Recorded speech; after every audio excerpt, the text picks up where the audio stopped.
Okay, hi everyone. Hi. Hello. Hi. Okay, let me start.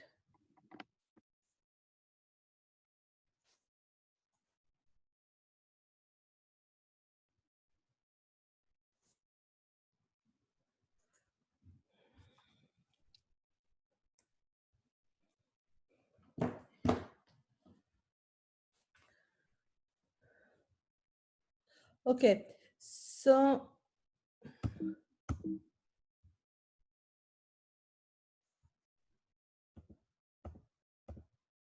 I think last time I stopped here. I talked about the virulent and temperate phase.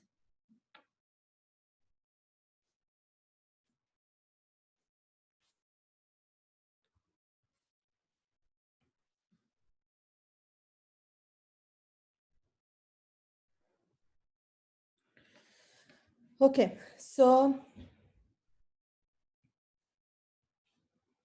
I think I talked about that, the mood of virus. Okay, so they actually show two different types of moods.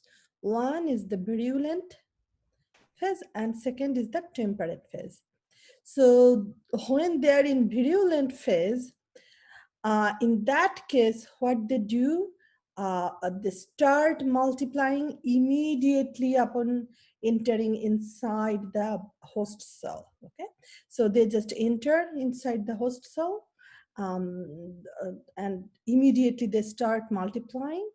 Ultimately, they lyse or destroy the host cell, and they come out of the host cell. Okay, so that's the virulent phase.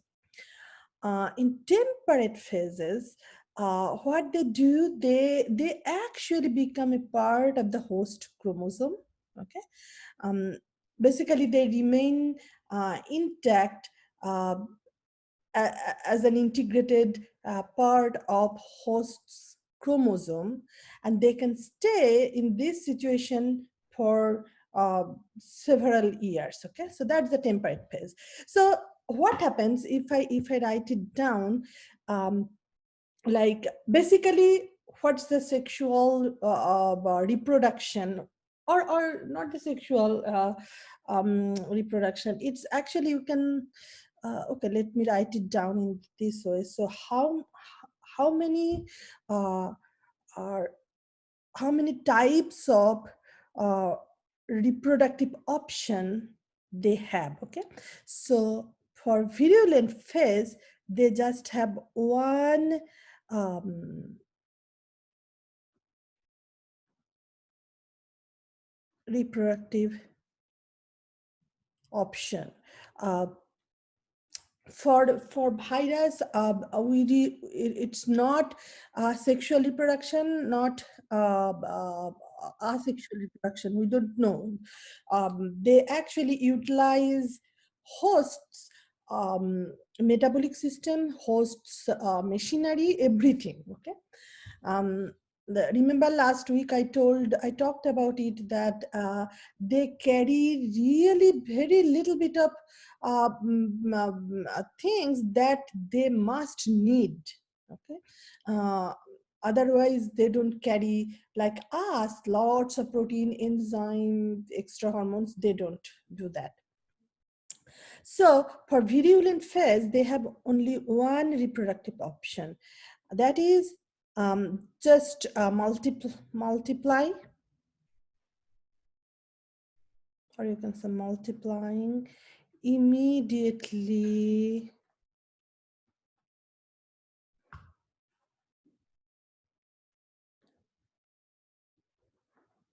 entering upon host cell, and um, then they just lyse the host cell. Okay, um, and they comes out of the host cell. I hope you understand that when they are lysing the host cell, lyse means they are actually bursting the plasma membrane or cell wall. So basically they are actually killing the host cell. Okay. So that's for the virulent phase. Now for the temperate phase, they actually have two two sexual two reproductive option, you can say. Why I'm talking about sexual asexual reproduction, I don't know. I taught that in biology.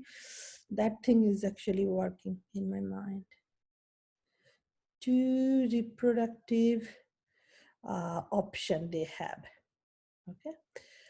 Um, so one, they can just behave like virulent phase. Okay. So they can behave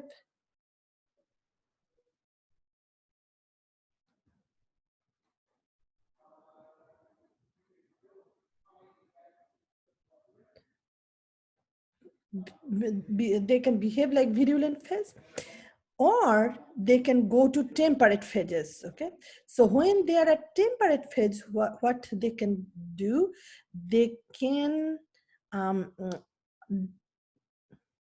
they actually become a part of host's chromosome.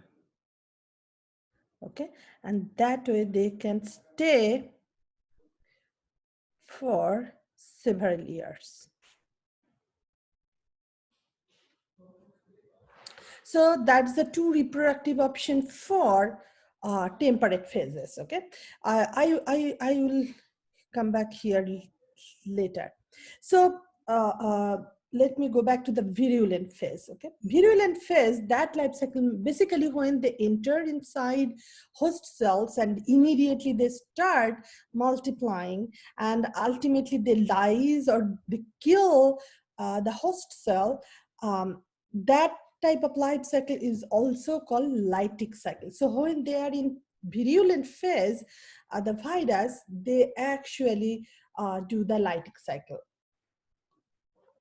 So there are 5 stages. What they do, first they sit on the host cells.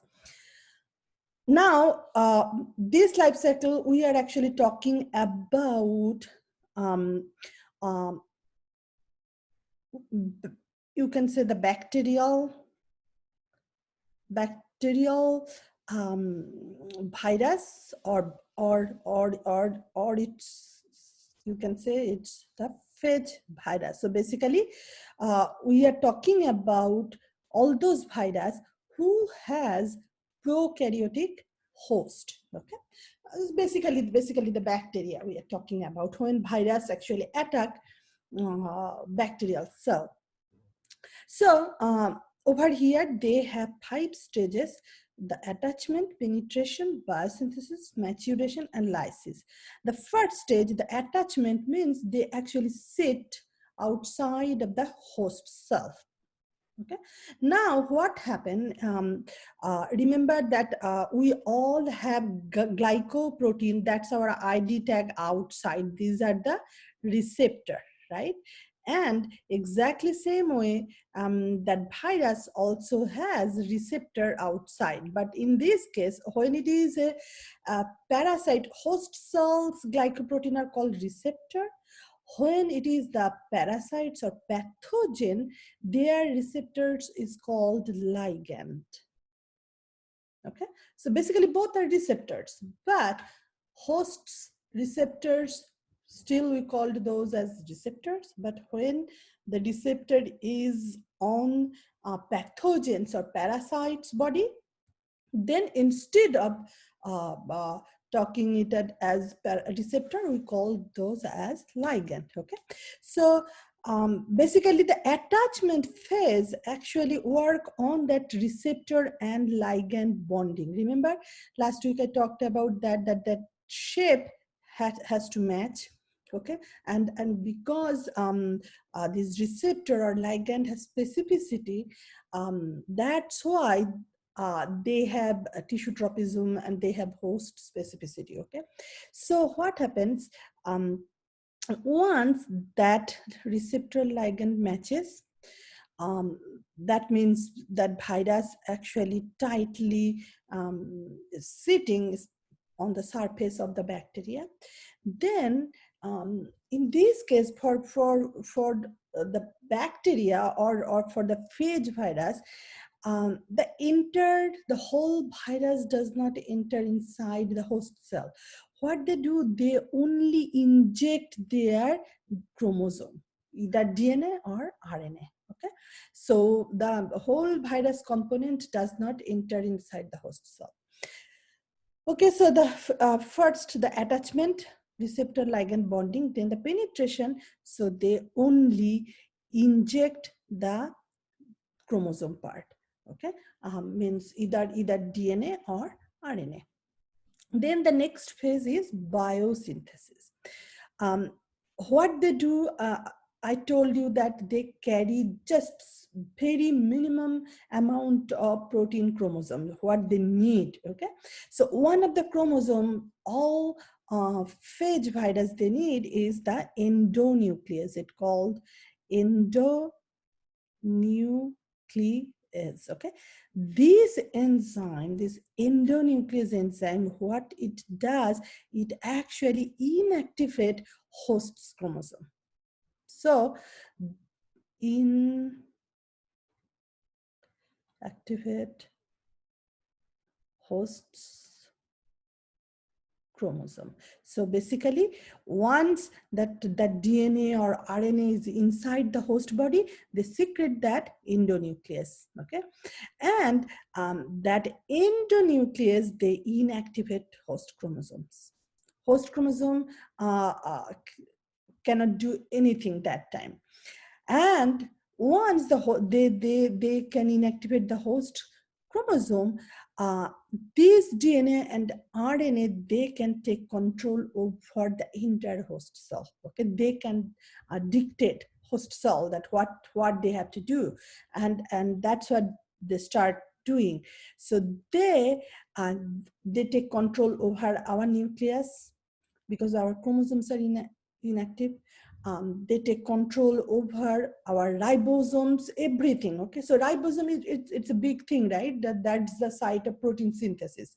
Okay, if they cannot take control over ribosome, then they cannot make viral protein. So ribosome is very important in this case.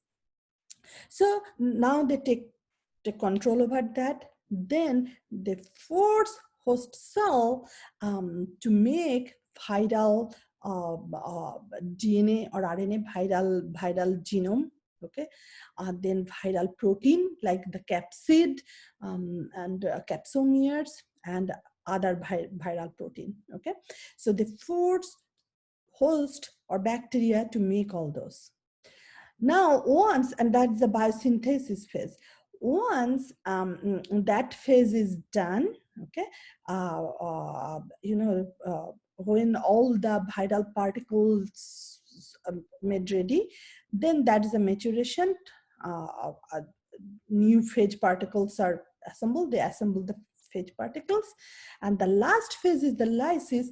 So when they're ready to come out, they lyse the cells, and to do that they use two enzymes, and that's the choline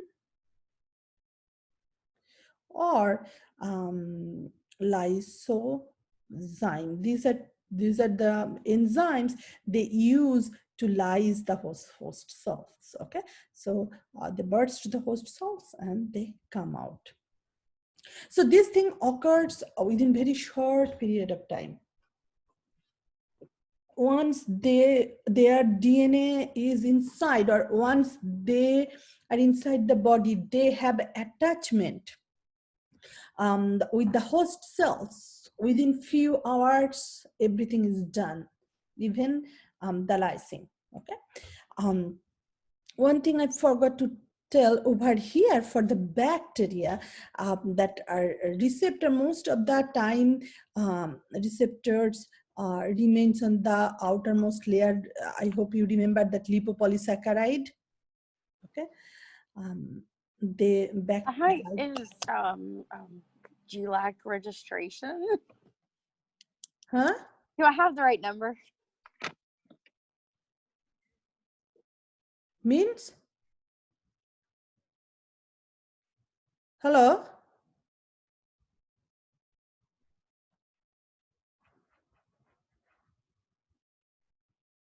Who talked and what did you ask? I didn't hear anything.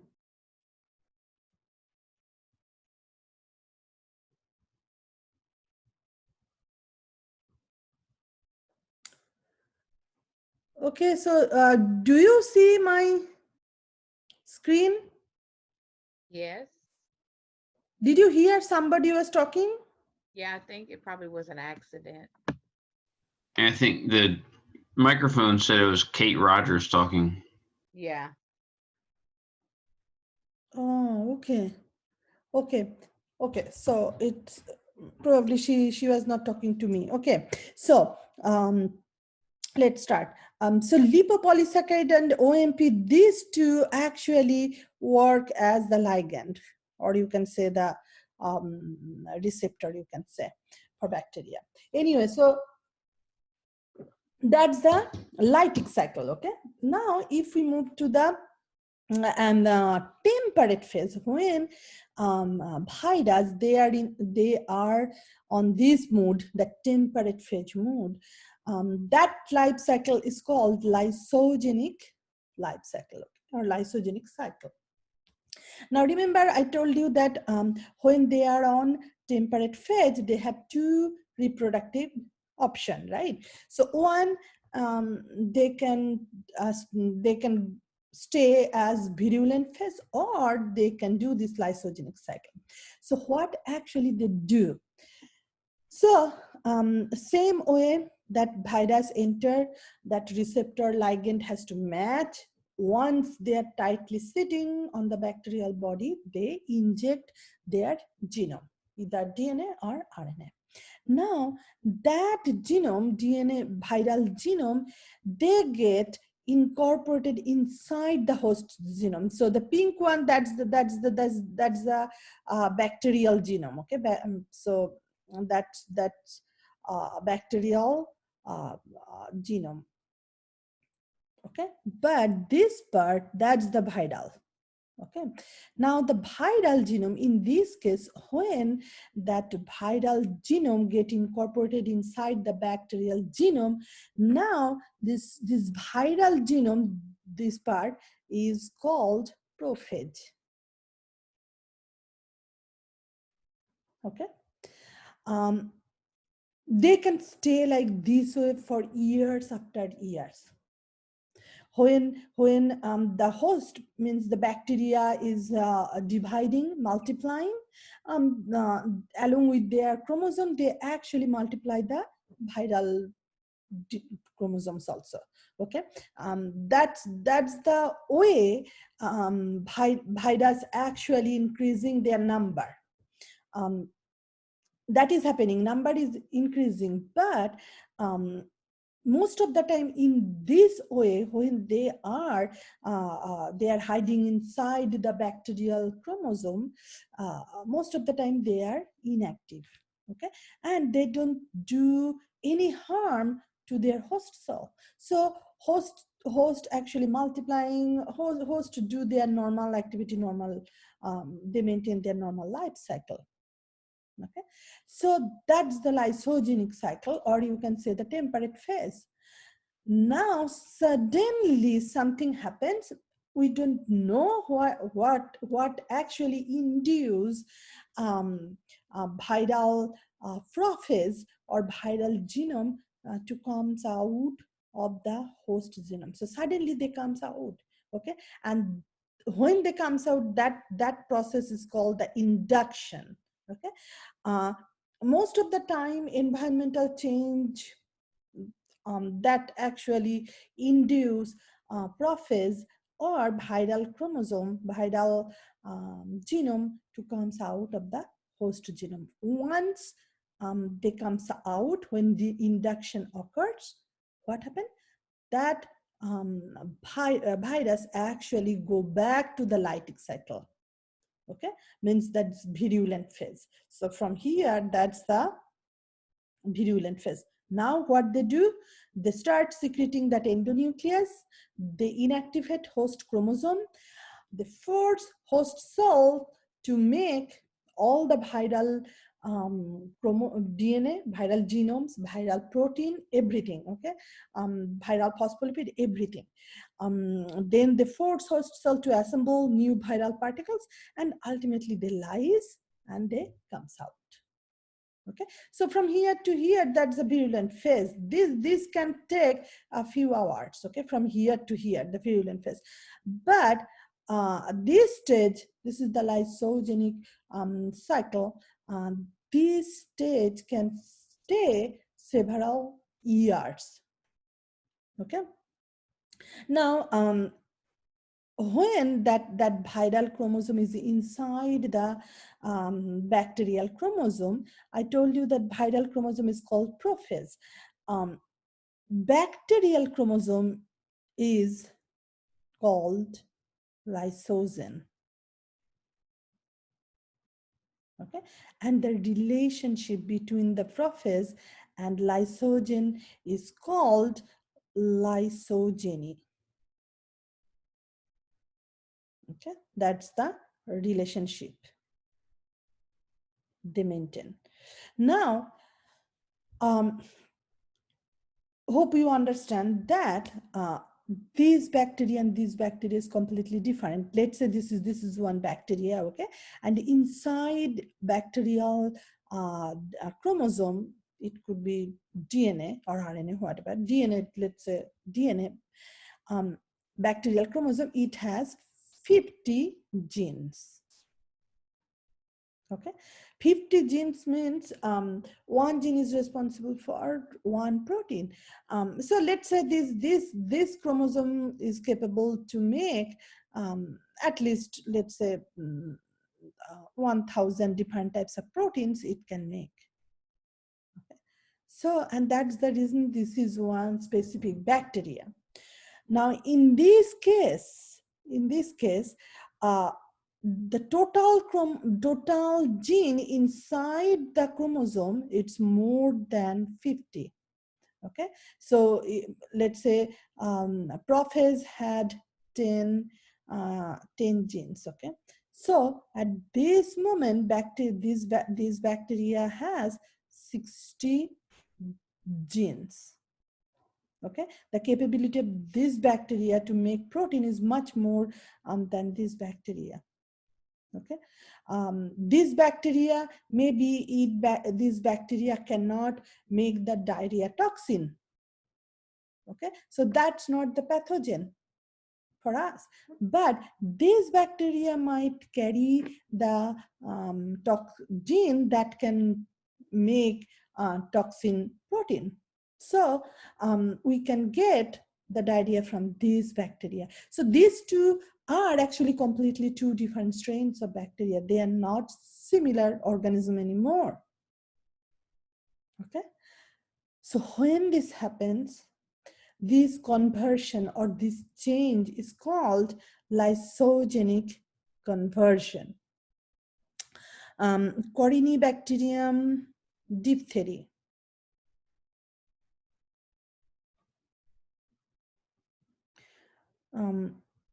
One bacteria, from the name, I hope you understand that they are responsible for diphtheria. If you don't treat it, it's very lethal disease. So these bacteria, when they are inside, they are in the environment, they are not pathogenic. They are very, very harmless. But when they get infected with the virus, it's called phage beta virus, then that actually that virus, these virus, phage beta virus, they actually carry that toxin gene. Means they carry the gene which can make this protein, okay, toxic protein. So when these bacteria get infected with phage beta virus, then they start carrying that diphtheria toxin. Okay, now they become pathogen. Okay, so this conversion, this change is called lysogenic conversion. Same thing happens Vibrio cholerae, that bacteria, it's not pathogenic at all. Okay, I cannot write here. That bacteria is not pathogenic at all. But when they are creating a disease inside our body, that means they are already infected with virus. Okay, and viral chromosome or viral DNA or viral genome is called the prophet. So basically, they are carrying that prophet gene, and that's the reason they are capable of giving us the disease. So this conversion or this change is called lysogenic conversion or phage conversion. I hope you got the concept. So these are two type of life cycle, two different moods virus has. Okay, now what happens? Okay, so we will talk a little more detail. Okay, so this is the bacteria. Let's say, just ignore that. So this is the bacteria, and over here this is the virus. Okay, so and it inject the chromosome. It could be DNA or RNA, and this is bacterial chromosome. Now, what can happen based on the scenario, based on the lytic cycle and the lysogenic cycle, or the depends on the viral mode. Okay, so quick action. Okay, so they are on virulent phase over here. They're in virulent phase. They immediately lyse the cell.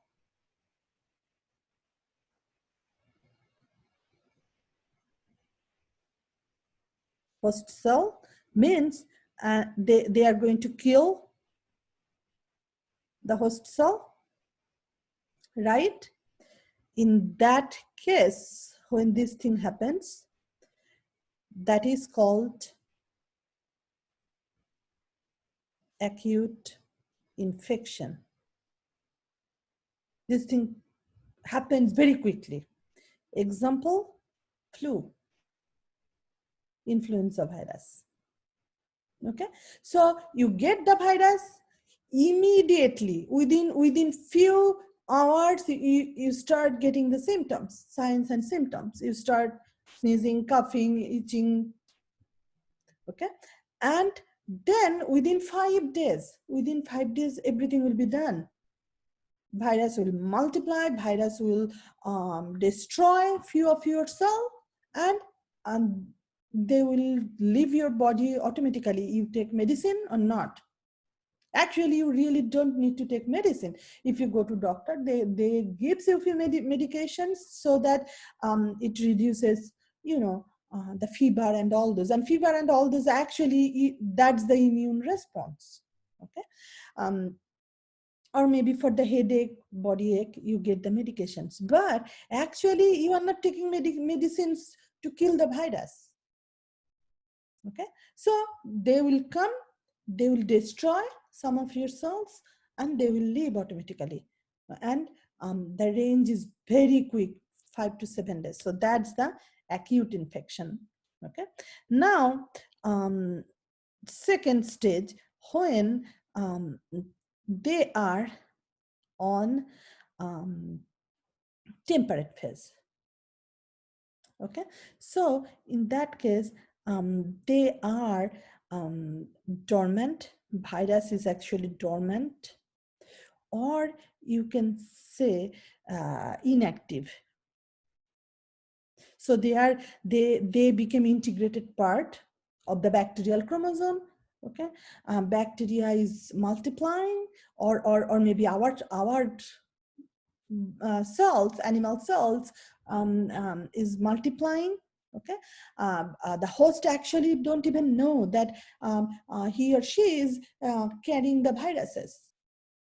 Okay, so in that case, virus is completely dormant, inactive.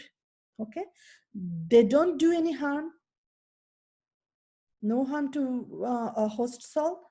Host even does not know that he or she is carrying. Okay, in this case, when this happens, that's called latent infection.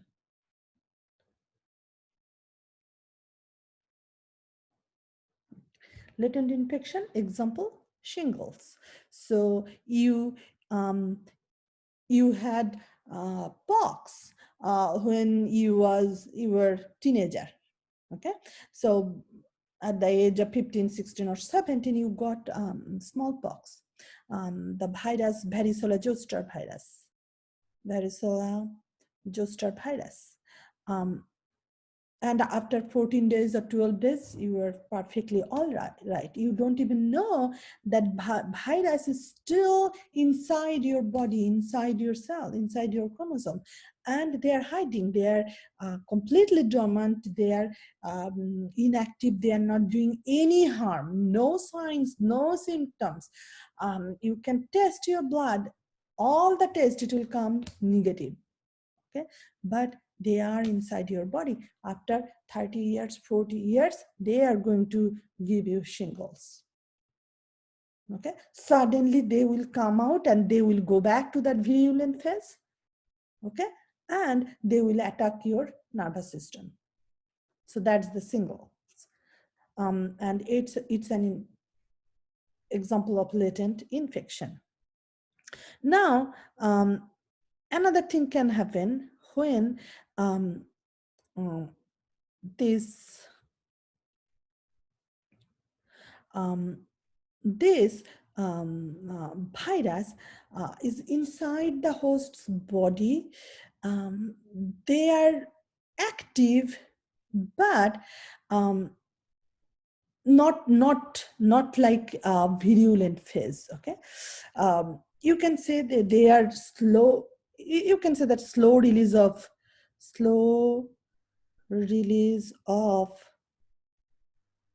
virion particles. So once in a while, they are forcing host to make new virus chromosome, new virus copy. Okay, so very slow but steady release of virion particles. Okay, but I said it's slow but steady means they are actually giving the signs and symptoms. Signs and symptoms are there. So basically, they are harming the host cells.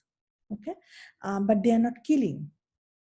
They are deploying. They are using host cells, but they are not lysing. They are not killing. They are not leaving host cells. They are staying.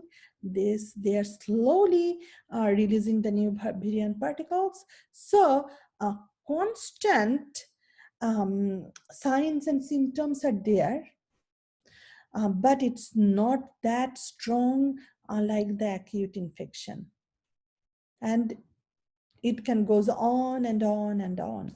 So in this case, when this happens, so that gives you chronic infection.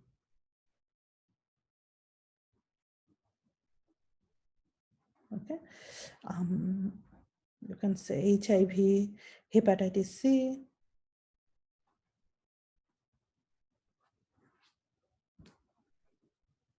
So very slow release of virion particles all that time. Signs and symptoms are there. Something is going on. Host's body, host is sick. Okay, but it's not strong. They are not killing. They are utilizing host cells but not killing, and they can stay for years after years, like this way. So that gives you the chronic infection. Now, another one condition can happen for the virus when virus attack human bacteria. This is in general for animal, plant, virus, bacteria, for everyone. Other things can happen. So what they can do is they actually virus inside the host cell, um, uh, and they can actually activate proto-oncosin. Means we have few cells inside our body in inactivate form. If some extra protein is there inside of our body, those cells can get activated, okay, and they can convert into cancer cell, okay, oncogenes, and that's how those cells can be cancerous. So virus can do that. Virus can activate proto-oncogenes, and ultimately they can give us the cancer. All the viral cancer, the cancer where the virus is responsible, that's the thing they actually do. Okay, so they activate proto-oncogen.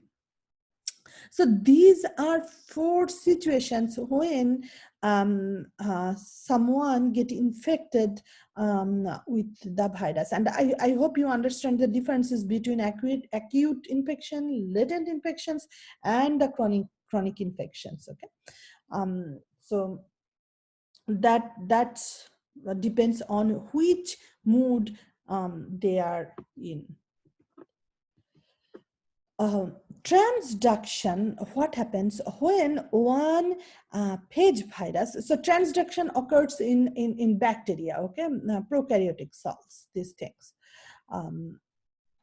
So when the phage virus or the virus, it actually infects 2 bacteria. So what it does actually, it carry one bacterial chromosome into another bacterial chromosome and completely change the bacterial strain.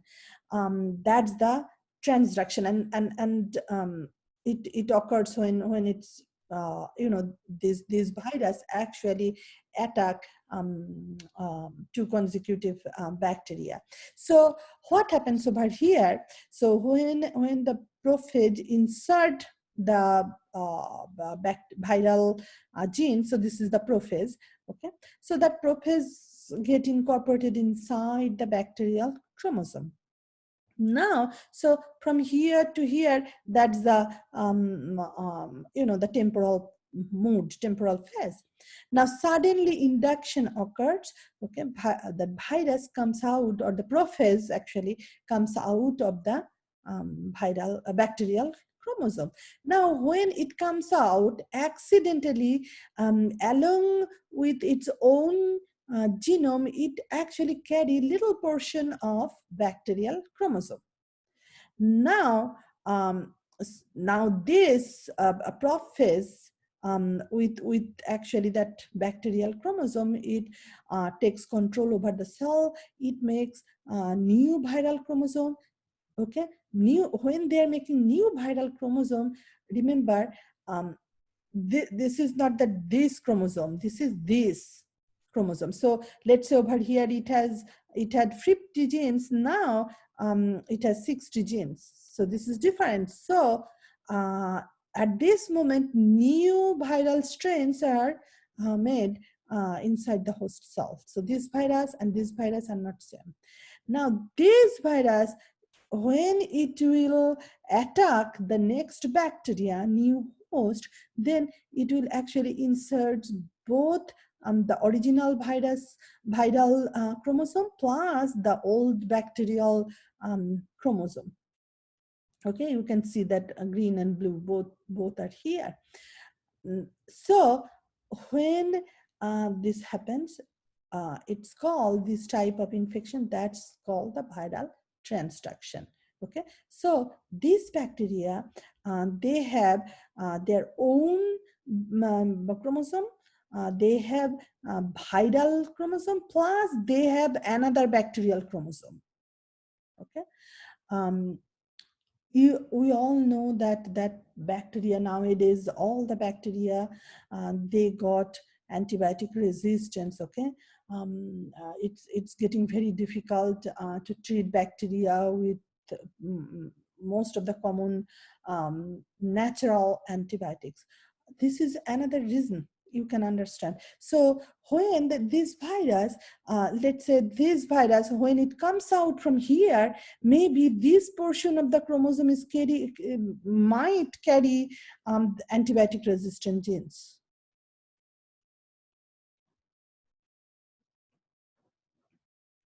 Okay, so only this bacteria was antibiotic resistant. Now this gene, because of the viral infection, this bacteria also will get, and it will also get that antibiotic resistant genes, and it will be, it can protect, it is protected from that antibiotic.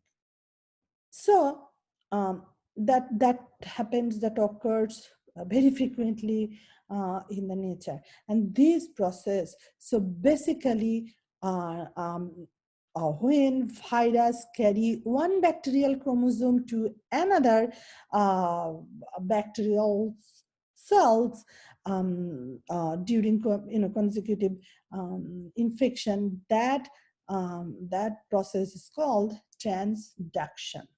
So transduction is another reason of lots of bacteria is becoming antibiotic resistant.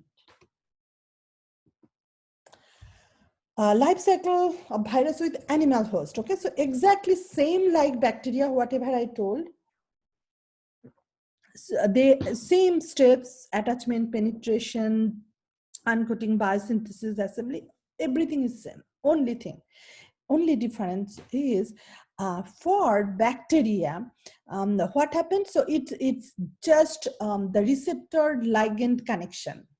Okay, so the virus sits, and if both the receptors matches, then bacteria is tightly attached and they can inject their chromosome. So for the phage virus, they only inject the chromosome. For animal virus, the entire virus entered inside the host cell. Okay, they don't inject the chromosome. The virus actually have to get entry inside the host cells. It's not just the attachment. Attachment is important, but it allows virus to go in, but that's not the only step. So virus has to go in. For that, what happens, it's called endocytosis, the process. It's called endocytosis. Or, so endocytosis, I hope you remember that. Exocytosis means anything goes out of the cell. Endocytosis means anything comes inside the cells. Okay, so they can do that, and it's a part of the phagocytosis, like that. Or what can happen? The other thing can happen, the membrane fusion. So in this case, a viral membrane means either viral capsid, the protein layer, or the envelope of the virus get fused with the host's cell membrane.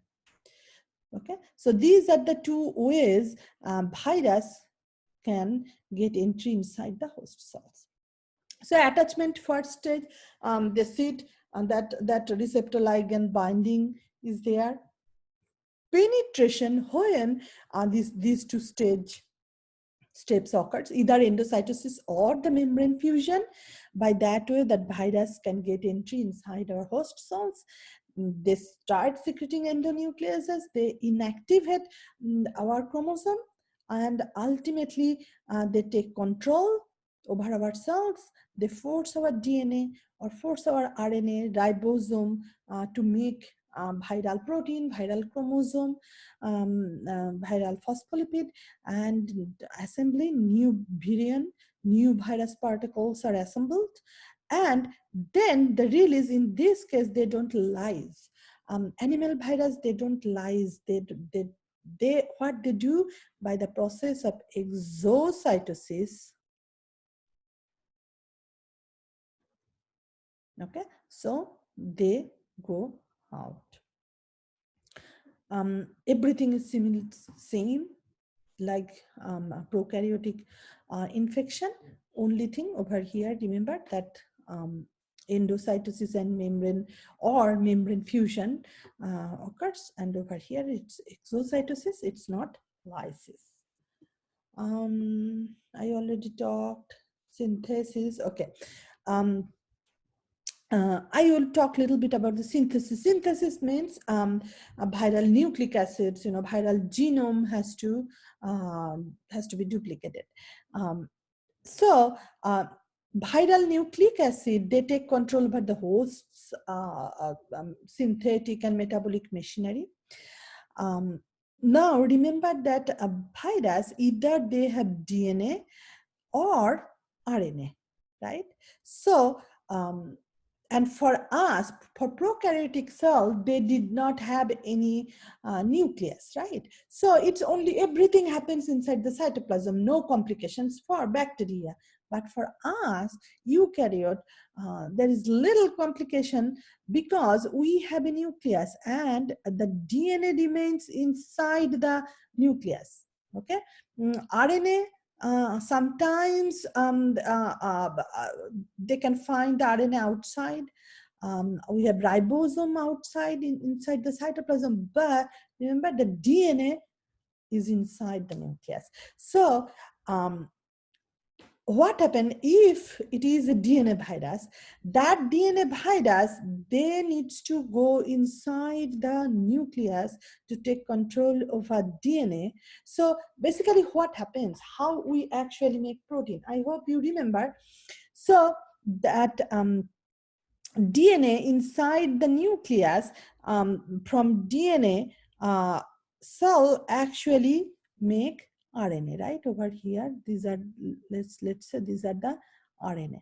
So cell makes RNA by copying the DNA. Now that RNA needs to comes out. So that RNA will come over here. So that's the RNA, and this RNA is called messenger RNA. Now this messenger RNA, what it is going to do is it will inside the cytoplasm, it will actually sit with the ribosome, okay, and it will make protein. That's how cell actually make protein. So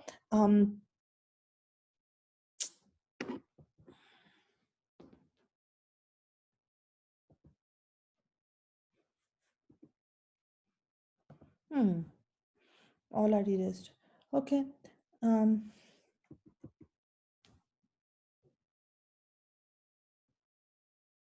Okay.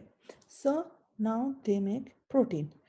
So that's the machinery, right? Transcription and translation occurs like that way. So for the DNA virus, they need to enter inside the nucleus, and then they follow the actual steps. But if it is an RNA virus, what will happen? For RNA virus, they have to they can just start from here. They can make protein directly. They can sit inside the ribosome and they can make protein. But there is a problem. There are 3 different types of RNA. Okay. So one is double-stranded RNA. Usually, natural way, all organisms, we have just single-stranded RNA, except virus, they have double-stranded, some of the virus, not all, okay? Now, some of the RNA virus, they have single-stranded RNA, right? Now, Some of the single-stranded RNA, they are called positive strand. Some of them has negative strand. This COVID, that coronavirus, they have positive strand, single-stranded RNA. So what's the difference between that positive strand versus negative strand? This positive strand, positive single-stranded RNA, they are exactly like mRNA. So they can directly sit, and they are capable of making protein synthesis, doing protein synthesis. So they are like messenger RNA. But negative strand, they are not like messenger RNA. In this case, that single-stranded RNA has to convert into positive strand or single-stranded RNA, then they can make protein just like messenger RNA. So these three different types of RNA are there. Okay, so in this case, so if it is a single-stranded RNA, positive strand, what will happen? They can start working from here. They can just go inside the ribosome and they can start doing protein synthesis. Okay, but if it is a negative strand, single-stranded, then what have to do? Then inside the cytoplasm, this negative single-stranded RNA, they will use viral enzyme. Okay, in this time they actually use the viral enzyme. They don't trust our enzyme, and they will convert themselves into single-stranded positive strand RNA, and from there they can start working on. Now, what will happen for the double-stranded?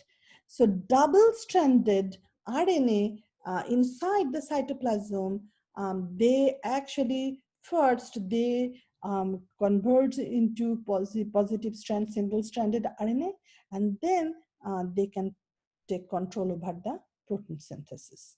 Okay. Okay. Now.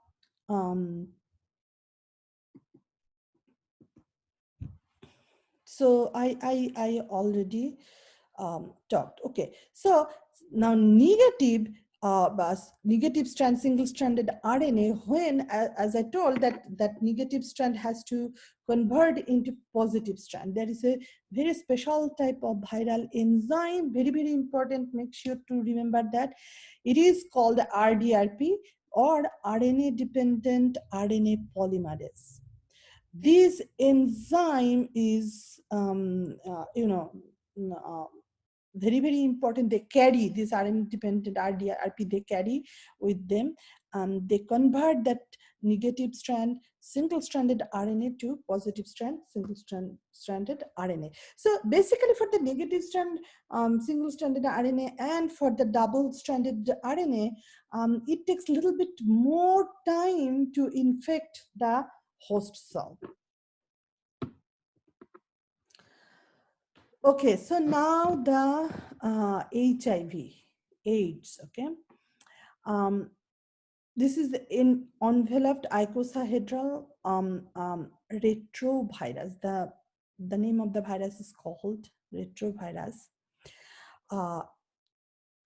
What happened in this case? It has that single-stranded RNA genome. Okay, positive strand. What it does, because of the presence of these reverse transcriptase, they carry special type of enzyme. It's called reverse transcriptase. This is the only organism where, because of the presence of this enzyme, let me go back over here, then you will understand. So this is the process, right? It goes like from DNA to RNA, and then protein. That's the regular process. Okay, so from DNA to messenger RNA, that's the transcription, and when inside the ribosome, that's the translation. So that's the universal process. But This is the only virus, the retrovirus, where what happens?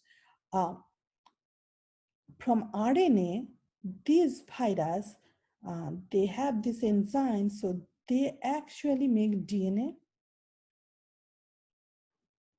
Then that DNA, from that DNA, it makes messenger RNA, and then it makes protein. So this process is completely reverse process of the universal process, okay? And the enzyme, actually, the name of the enzyme is transcriptase. It helps to do that, to make DNA from RNA. Okay, and this is the only organism where DNA is made from the RNA. So that's the reason this enzyme is called reverse transcriptase. Okay, so for the transcription, transcription means it's RNA from DNA. So over here, just the opposite thing is happening. So that's why the name of the enzyme is reverse transcriptase. Here, from RNA to DNA is made.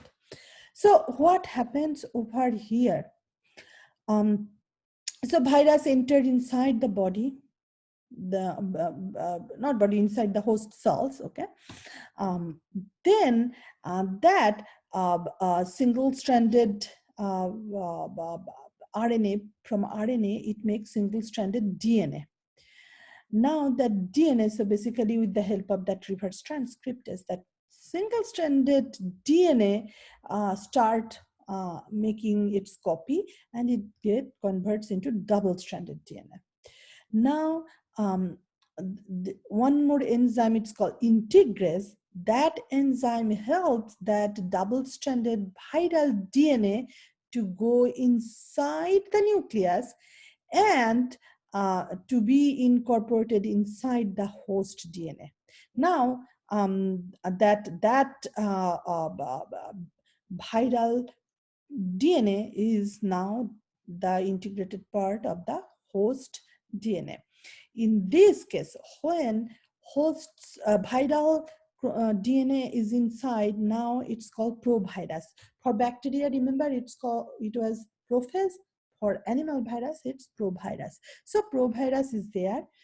Now just the regular way. So the whole chromosome, they behave like a host chromosome. They will make messenger RNA, and then they will make protein. Okay, so that messenger RNA will comes out of the nucleus, and then they will make protein. And the protein, over here we have another enzyme. It's called protease. That enzyme actually helps to make, and here we are just going to make the viral protein, and then the assembly takes place, and ultimately by the process of exocytosis, it's a kind of phagocytosis, but in this case that material goes out of the cell. So by the process of exocytosis, new virion particles actually comes out of the host cell. So these are the so many stages occurs in case of HIV patients. Okay, and I hope you can understand that how difficult it is to treat HIV patients, because let's say morning you just checked, you draw patient's blood, okay, and you examined. That time you saw that it's the viral RNA. Okay, now to kill that viral RNA, you give medicine. Okay, ultimately within that period of time, 45 minutes or 2 hours, that actually converted into RNA. Okay, now from RNA, so when you check that during the lunch time, and you give medications for RNA, and next phase, next group of virion particles attack the host cells, and it's the DNA. So it's very, very difficult to treat HIV, okay, because they are changing so frequently, DNA to RNA, RNA to DNA again, host DNA, then making the protein, and the protein, everything, actually the viral protein, that all the protein during that time inside the host cells are going to be the viral protein. So that's very problematic. Okay. Another thing I forgot to tell, that for the animal virus, when that new variant particle comes out, their envelope, if it is a envelope virus like HIV, um, that envelope, actually that phospholipid layer, they cannot make, it's not viral phospholipid, it actually comes from the host cell membrane. Okay. So otherwise everything is viral, the genome, the protein layer, the capsid layer, everything is viral viruses, but except that envelope that actually comes from the host cell. That HIV, they actually attack, it's called CD4 cells. Okay. So basically it's a white blood cell, your immune system cell. It's called, it has another name, it's actually helper T cells, lymphocytes. That CD4 cells, or helper T cells, they actually activate all other B lymphocytes or T lymphocytes. They decide based on the pathogenic antigen actually. So if these helper T cells are infected and they are killed, so number of CD4 cells goes down, then immune system become completely inactive. So when the number goes below 200 inside your body, the CD4 cells, then it's called AIDS. Okay. And ultimately it's the death. Okay. And from here to here it takes time,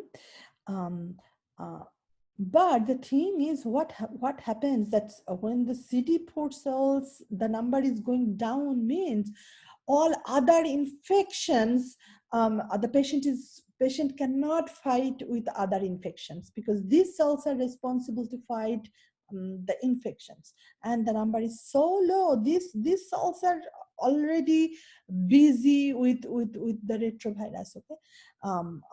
So it becomes very difficult for the patient to fight with other infections, and ultimately patients actually die for pneumonia, bronchitis, for all other basically from other infections, because of the very low number of CD4 cells. And when the number goes below 200, then the disease is not, that's called the AIDS, very advanced stage.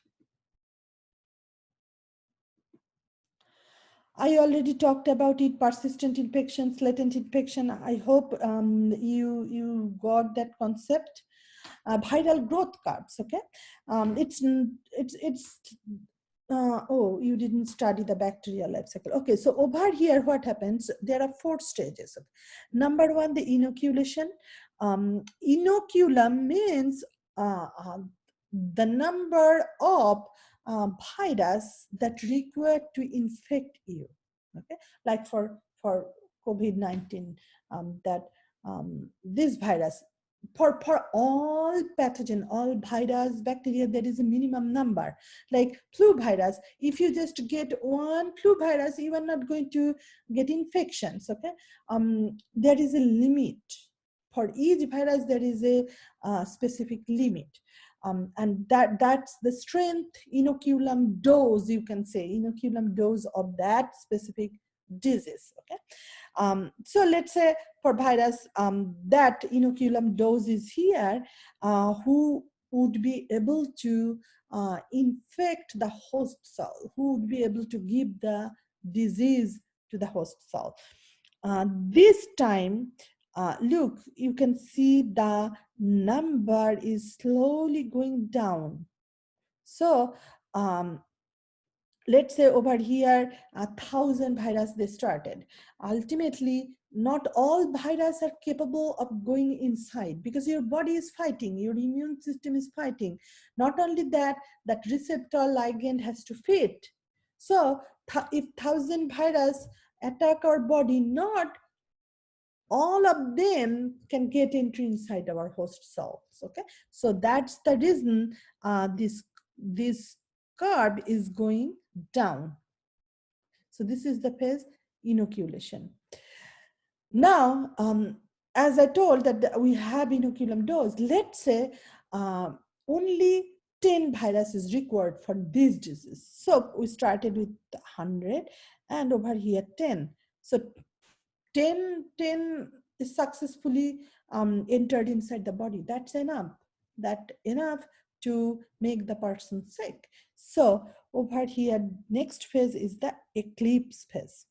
So these 10, they entered inside the cell. Once they entered inside the cell, and they can immediately they can take control. Okay, means infection already started.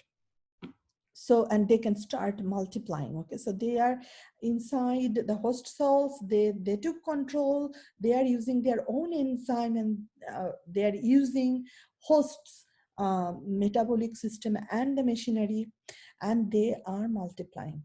Now each cell has capacity, right? Like how many virus it can carry.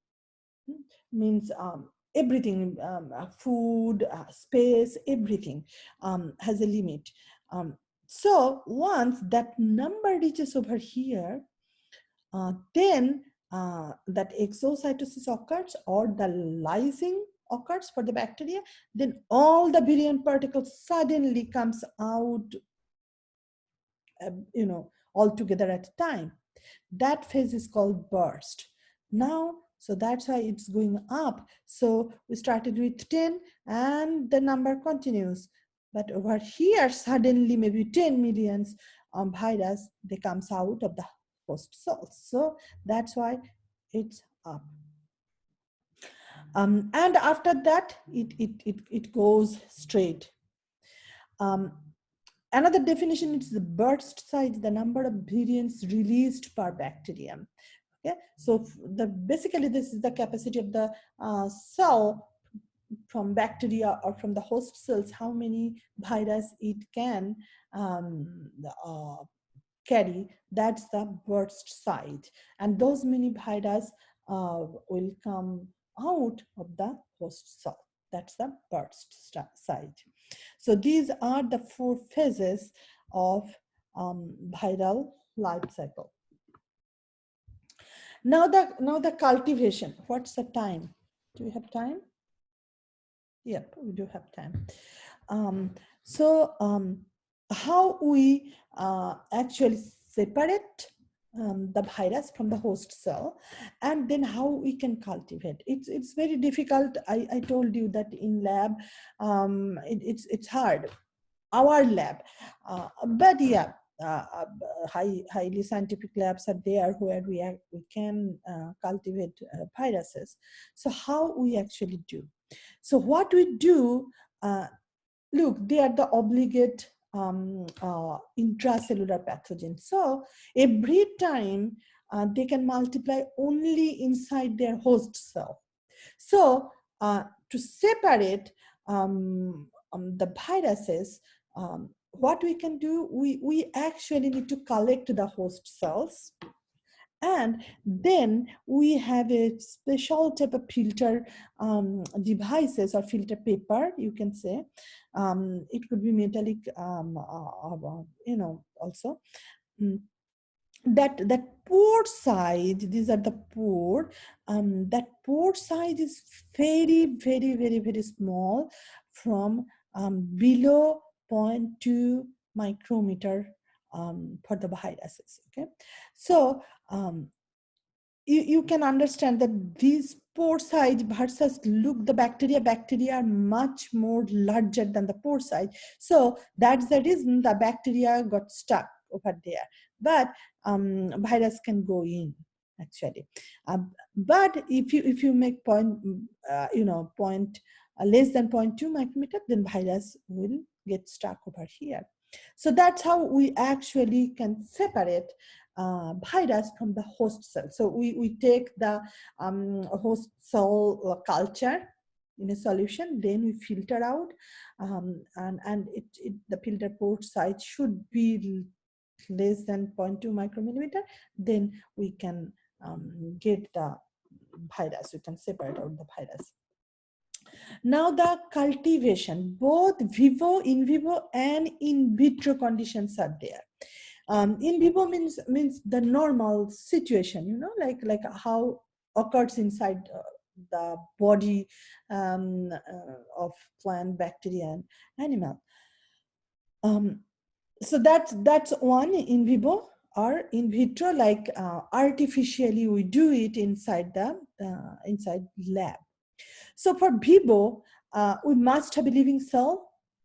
Okay, so in vivo, what we do, we most of the time we use the bacteria, and we take very soft agar. It's called soft agar, very soft agar, so that it's not like our lab petri dish agar.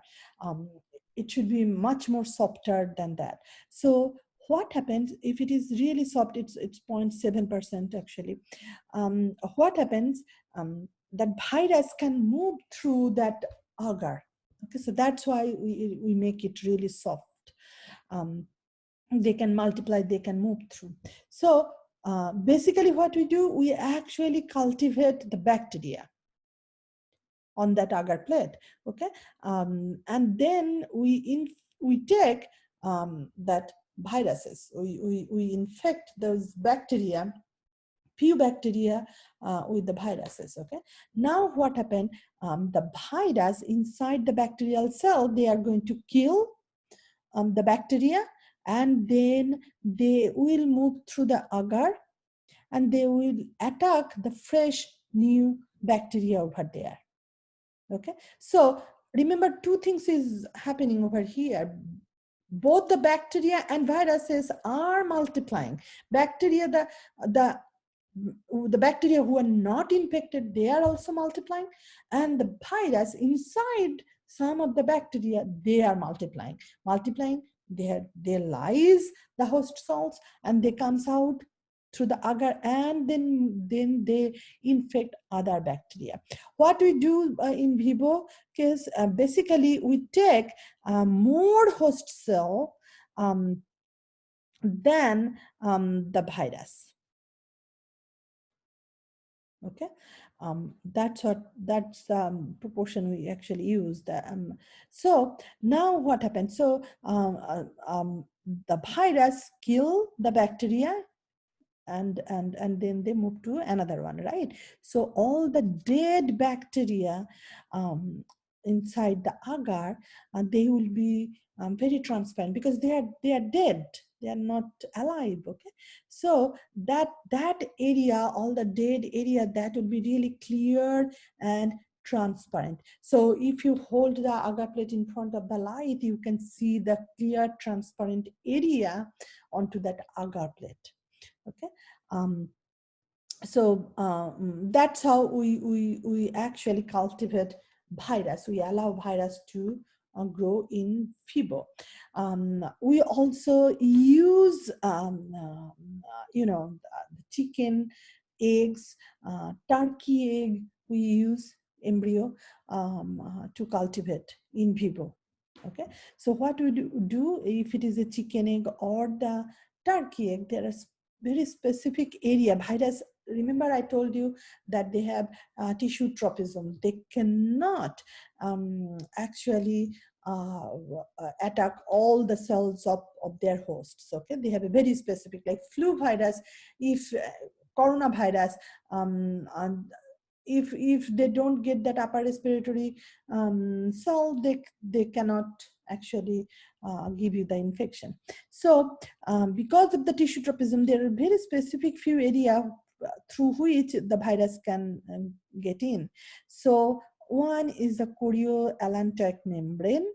Okay, then and second one is the amniotic cavity, and the third one is the yolk sac. So these are the three areas where we inject the virus, and we treat the egg we have a fixed temperature, humidity, all those we have to control, and then we grow the virus. We allow virus to multiply inside that embryo.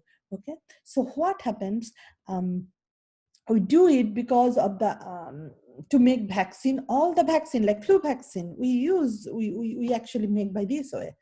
All the vaccine for the clinical research, everything, for everything we actually use the eggs or turkey embryo. Most of the time the the chicken eggs, but we also use turkey egg. Another thing I forgot to tell you, that when remember over here, so we actually infect the bacteria with the virus, and that way we actually grow the virus, because virus actually killed the bacteria, and ultimately it multiply, and we can, from the agar, we by filtering, by the process of filtration, we can separate out the virus. That's the process. Okay, this process we use for target therapy. Now this is pretty new treatment. Last 50 years or maybe less than 50 years we are doing that, this therapy. So so virus has tissue tropism, right? So they only attack few cells. So, and not only that, the bacterial virus, they will not infect animal cell. The plant virus, they will not infect animal cells. So that's the tissue tropism and the host specificity. Because of that, that actually goes in favor of us. So what we do to kill bacteria inside our body, we use some viruses, because we know that that's the phage virus, that virus only can infect bacteria, not the animal. So so they are safe for the animal cell, right? So that's why we introduce that phage virus inside our body, inside our specific cell, where we know, like let's say pneumonia, okay? So inside the respiratory tract, lungs. So what we do, we actually inject those phage virus, means bacterial virus, inside those tissue. And we know that they are not going to destroy our cell, but they are going to kill all those bacteria. So this is called target therapy. And this is happening because of the tissue tropism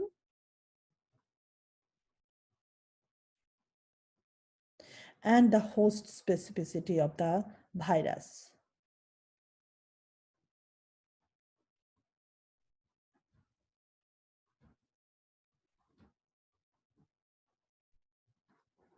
Okay, very interesting. In vitro, what we do, there are two different processes: primary cell culture, continuous cell culture. Primary cell culture, basically, when we culture the virus on inside actually a freshly prepared group of cell, like it's a any tissue, from any tissue, from any gland, or from any organ, but we just scrape it or collect few fresh cell, and then we can grow virus along with those host cells. But over here, animal cells, to cultured animal cells on petri plates or inside the flask, two thing is there. They have anchorage. It's called anchorage dependent. Anchorage dependency. means that these animal cells, to grow these freshly prepared animal cells, there must be a surface, hard surface should be there. So that's why petri dish is fine. Okay, if it is a flask, what happens that fresh, animal cells can grow only in one layer over here. They cannot grow over here because they are not going to get any surface. That is called anchorage dependency. And the other one is it's basically it's called contact inhibition. So what happened when one cell touch another one? Over here you can see that when one cell actually touch another one, they stop multiplying, they don't stop anymore. Okay, so you can grow only those many cells that can fit inside that petri dish, petri plate. Okay, more than that you cannot grow, because if there is no space, the animal cell actually will stop multiplying. So if animal cell stop multiplying, you cannot grow the virus. Okay, in that case, what we do, we before even the plate is full with the new cells, so we scoop out, basically we transfer few of the cells to another one. So that's basically a little bit laborious process. So that's the primary cell culture. Continuous cell culture, in this case we collect the infected cell, already like tumor cells. Okay, the tumor cells, they don't follow the rules of cell division. Okay, so they really do not need to maintain these two things. Okay, they don't care. So in that case, you can grow as many cells as you want, as long as the food supply is there. Animal cell that tumored cells will multiply. We use this process. This process is called continuous cell culture. We used to take the behavior of the tumored cells or defective cells, and how that virus actually is working on that, inside that defective cells. So these are two ways we do in vitro culture of the virus. Cytopathic effect, or CPE, is called cytopathic effects. Basically, all virus, when they leave leave the host cell, they actually they leave some types of marks. Okay, some cases what happened that when virus leave, the host cell actually shrink, or host cell becomes larger. Sometimes multiple nucleus, they together make a large syncytium or large nucleus. Sometimes they make vacuoles. So all this, so it's very specific for specific viruses, and by seeing those marks, we can identify the virus. Like this is, in this case, this is the syncytium, like multiple inside the host cell. You can see that multiple nucleus together, they make large cluster of nucleus, and these are called syncytium. So by seeing this syncytium, this is the characteristic features of mumps virus. Okay, we can identify the mumps. If you see after the infection, if you take blood and inside the host cell, if you see the syncytium, so that could be the possibility of mumps. So all these viruses, they have different characteristic features, and those abnormalities are called the cytopathic effects. Like herpes virus, that cytoplasmic strand inside the host cells, long cytoplasmic strands. We can see the long cytoplasmic strand. So this is the abnormalities. Normal cell, uninfected cell, does not show this strand, but by seeing that strand, we can identify that that's the herpes virus. So these are called cytopathic effect. Now, viroids and virucides. Viroids, they attack plants. Okay, only RNA, circular RNA is there. Virucides, they also attack plant, but the plant has to be infected with virus or viroids. Okay, so most of the time it has to be infected with virus. Otherwise, they cannot attack. Prions, it's a protein. Okay, in this case, this protein, it's the normal protein is PRPC. Okay, this is the normal one. We all carry that protein, but suddenly inside this protein some kind of mutations occur, and because of the mutation this normal protein actually convert into PRPSC protein, and that's actually a rag protein, misfolded form. Misfolded means, I hope you remember the protein folding. It's the how protein is going to behave, that depends on the folding of the protein, right? So this is actually misfolded protein, so it's really different from this one. Okay, and they actually can give you so many bad type of disease, mad cow disease. That's the that's because of the that's the prion disease. Okay, what they do, this protein, they actually make the brain sponge like.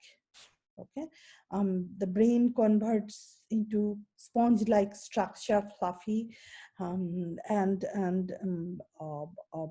you know like lack of coordination, amnesia, all those things occurs, and ultimately it's lethal.